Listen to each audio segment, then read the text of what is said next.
তারা আমাদের বডিকে সেভ করেন এবং আমরা গাড়িতে ছিলাম, কার্যত দু জায়গায় অবরোধ করেছে এবং আমাদের পিএসওরা তারা খানিকটা সরিয়ে দিয়ে গাড়িগুলো বের করেছে।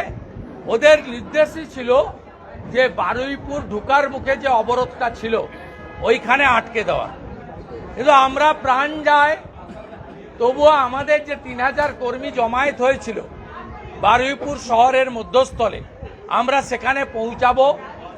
আমরা একবারে অঙ্গীকারবদ্ধ ছিলাম, ডু অর ডাই। দ্বিতীয় বাধাতেও ব্যাপকভাবে গাড়িতে লাঠি দেওয়া হয়েছে। আমার গাড়িটা এই কনভয়ের 4 নম্বরে ছিল। আমার গাড়িটা অ্যাডিশনাল এসপি বারুইপুর এই জেহাদি গুন্ডা এদেরকে চিহ্নিত করে দেন। আমি খুব স্লো ওদের মাঝখানে এসছি, ওরা আমার বাবা তুলে মাইকে গালাগালি করেছে। 88 বছরের প্রবীণ রাজনীতিবিদ শিশির অধিকারী, তার নাম ধরে ধরে অশ্রাব্য ভাষায় গালিগালাজ করেছে।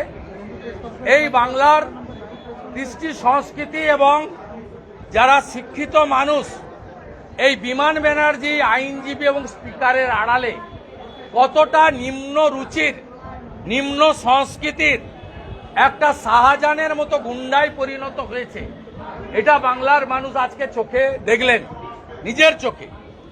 এবং গাড়িতে, আমার গাড়িতে অ্যাডিশনাল এসপি চিহ্নিত করে দেওয়ার পরে 20-25 বার মোটা মোটা বাঁশ এবং বাটাম দিয়ে মারা হয়েছে। কাঁচটা ভাঙেনি, কিন্তু গাড়ির বহু জায়গায় ওই আঘাতের দাগ চিহ্ন দেখতে পাবেন।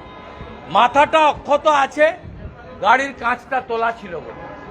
এমএলএদেরকেও আটকে রাখা হয়েছিল, তাদের বাসে হামলা করা হয়েছে এবং আমরা পরিশেষে বারুইপুরে ঢুকতে পেরেছি। এবং আমাদের যে বড় একটা রুট ছিল, আমরা সেই রুটটাকে কাটেল করে 500 মিটার আমরা বারুইপুরের মধ্যস্থল থেকে রাসমেলার মাঠ হয়ে ভারতীয় জনতা পার্টির জেলা কার্যালয় পর্যন্ত মিছিল করেছি।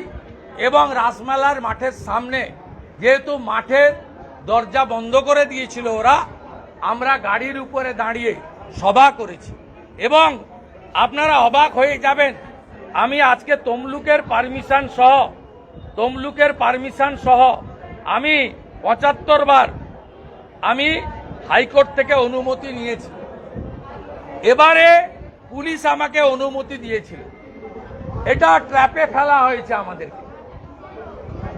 1টা থেকে 3টা কোনো কারণ ছাড়াই তৃণমূলকে পারমিশন, 3টের পরে ডিসপার্স না করে অভিষেক, তোলাবাজ অভিষেক, যার নাম 73 বার সুজয় কৃষ্ণ ভদ্র কাকু বলেছে, সেই তোলাবাজ চোর, তিনি পুলিশকে নির্দেশ দিয়ে তিনি এইটা করেছেন, আমাদের ট্র্যাপে ফেলেছেন।